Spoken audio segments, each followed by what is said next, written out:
We all like to think that Peter Parker is one of a kind. You're Spider-Boy? Spider-Man. Not in that onesie, you're not. But comic book fans know that's not quite the case. There are tons of different spider-themed characters out there, from clones like Ben Reilly to the cosmic Captain Universe. Today we're going to be talking about different versions of this classic Marvel character and how they could fit into the MCU. After all, Sony's Into the Spider-Verse managed to cram a ton of characters into a single film, and so far the MCU only has one single Spider-Man. Tisk tisk. Let's talk about who could be the next to swing into the MCU.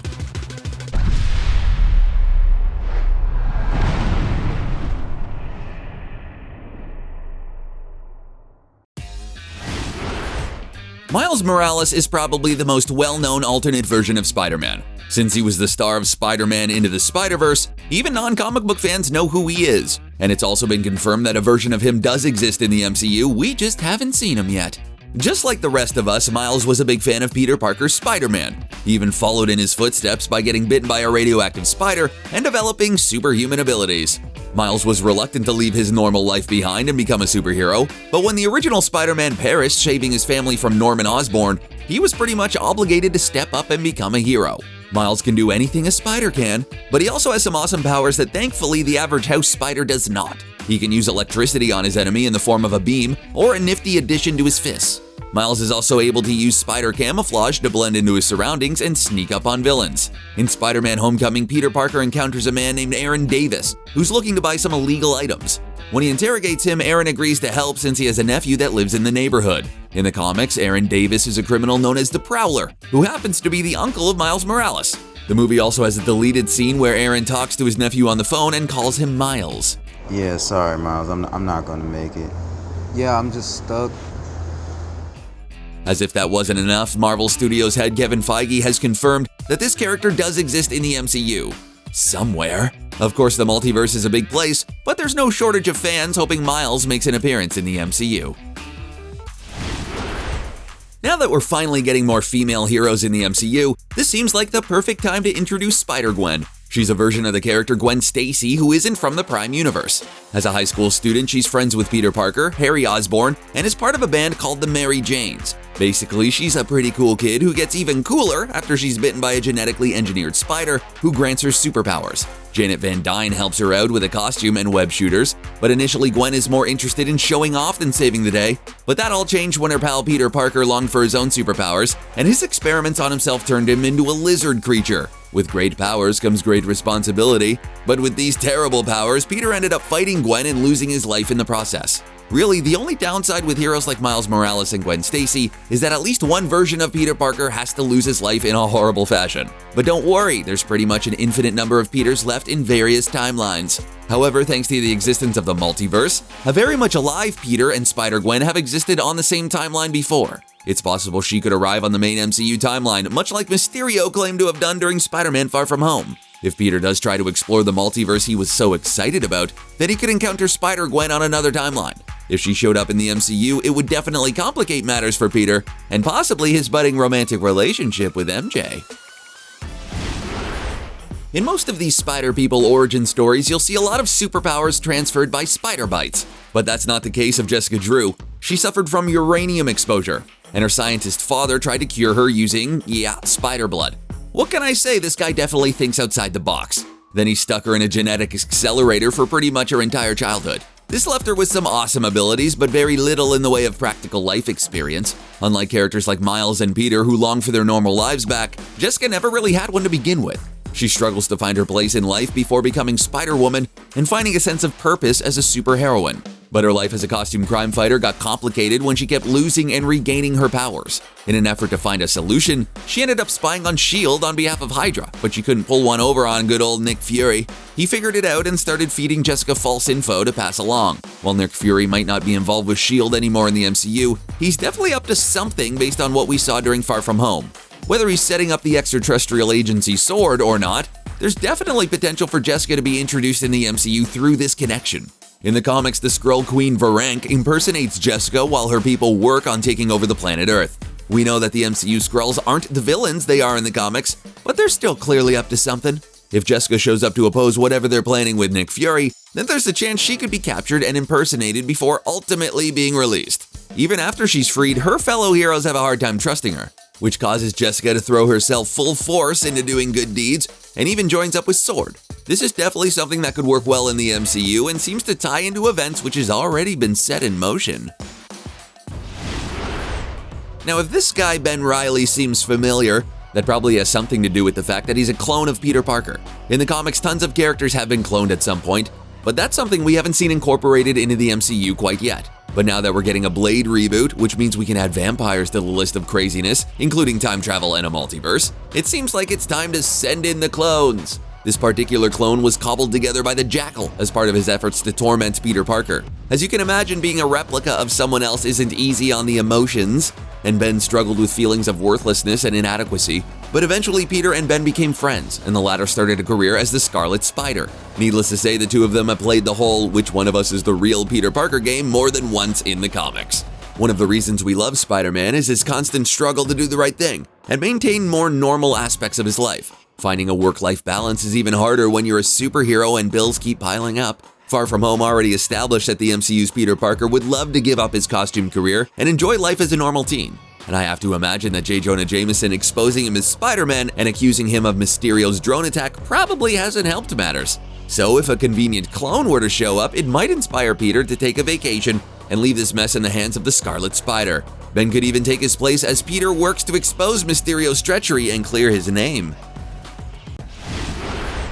Miguel O'Hara was a brilliant geneticist who made some enemies over the course of his career. After he was poisoned with a substance that bonded to his DNA, his efforts to cure himself resulted in him being genetically spliced with spider genes. With his new powers, he was understandably mistaken for Spider-Man, at least when he had a mask to cover his face and hands. Unlike Peter Parker, he has fangs that secrete a paralyzing venom, as well as some razor-sharp talons. He also has organic spinnerets that can secrete a silky web-like substance. This version of Spider-Man 2099 is from another timeline, and some real crazy things have happened there, including Dr. Doom becoming president. So needless to say, there are tons of great storylines to pick up from, and he did meet the original Spider-Man in one of them. There was a lot of confusion when Miguel woke up in another timeline, especially since he woke up in bed next to Mary Jane. But after some initial confusion, Miguel and Peter figure out that a group of villains are trying to cause a cataclysm that will go badly for both of our heroes. This is a storyline that relies heavily on time travel, which is something we saw our heroes utilize during Avengers Endgame. Since our heroes used it for good, it's really only a matter of time before villains start using it for evil. If that happens, it could be a way to introduce Miguel into the MCU and have him interact with Peter before he ultimately returns to his own timeline.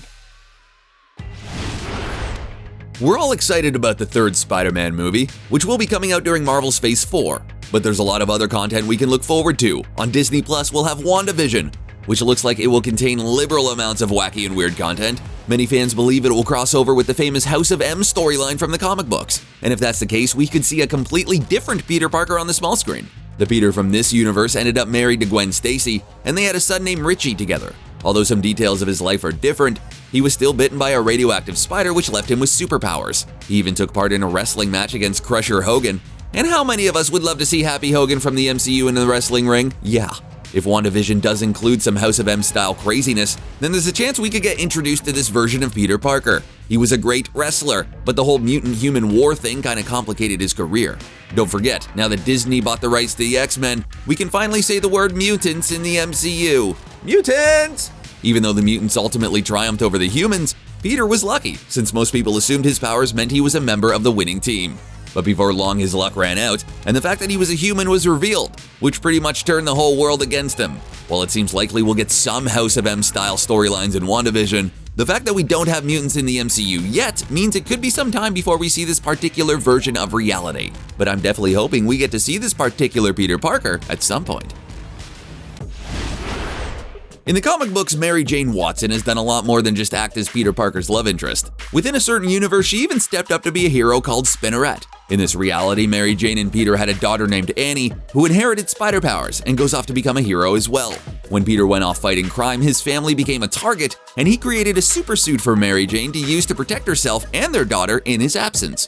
In addition to her high-tech suit, she also bonded with the Venom symbiote. After an attempt by the symbiote to take over her mind and turn her against Peter, she was able to gain power over Venom and master the symbiote suit. I know that the MJ of the MCU is not Mary Jane, but that doesn't mean it wouldn't be great to see her suit up as a superhero. Spinneret gets taken in by S.H.I.E.L.D. since her association with Peter made her a target, and it's possible MJ could find herself in a situation with Nick Fury after Far From Home.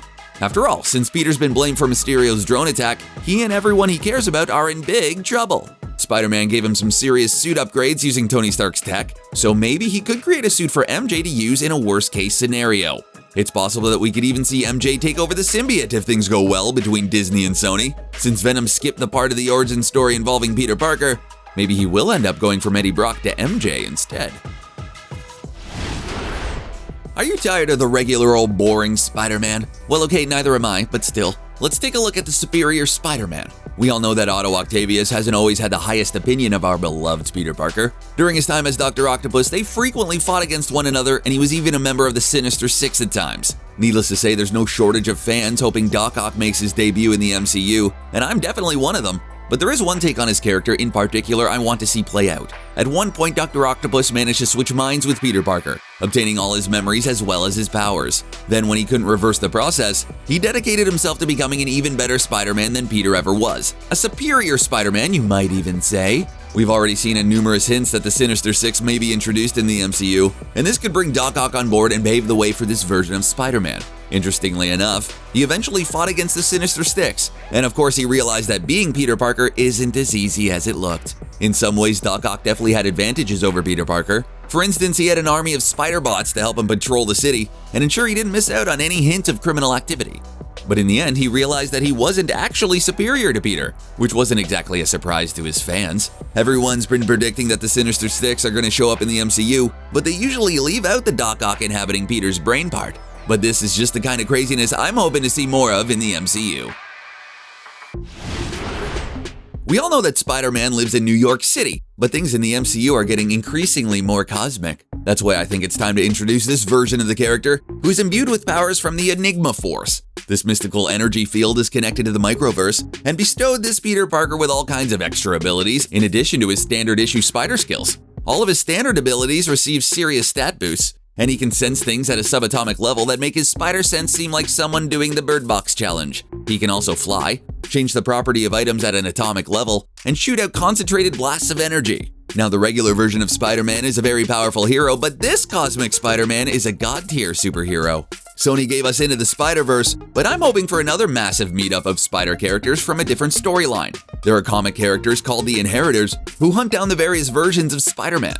The reality where this Peter Parker lives became a refugee for the spiders, at least for a time. This storyline would be a great way to incorporate a lot of the characters I've talked about in this video, and many more that exist in the comic books. Plus, who doesn't want to see Peter Parker hurling around giant beams of energy at the slightest provocation? This would be a large-scale movie event, and now that the Infinity Saga has ended, that might just be what the MCU needs.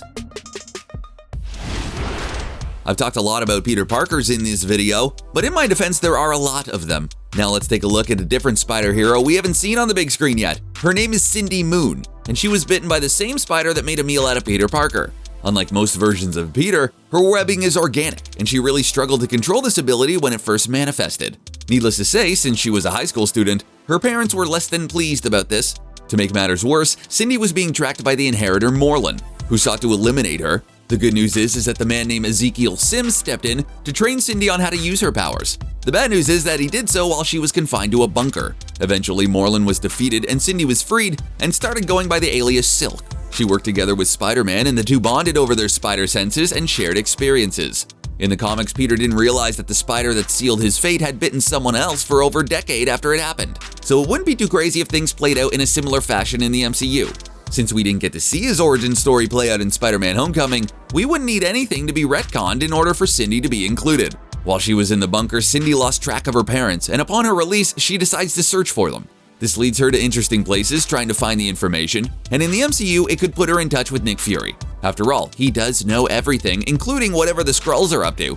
What are the Skrulls up to? She also works as a journalist and has contact with J. Jonah Jameson, who we saw show up in Far From Home. It's possible that much like Miles Morales, Cindy already exists in the MCU, and we just don't know about it yet.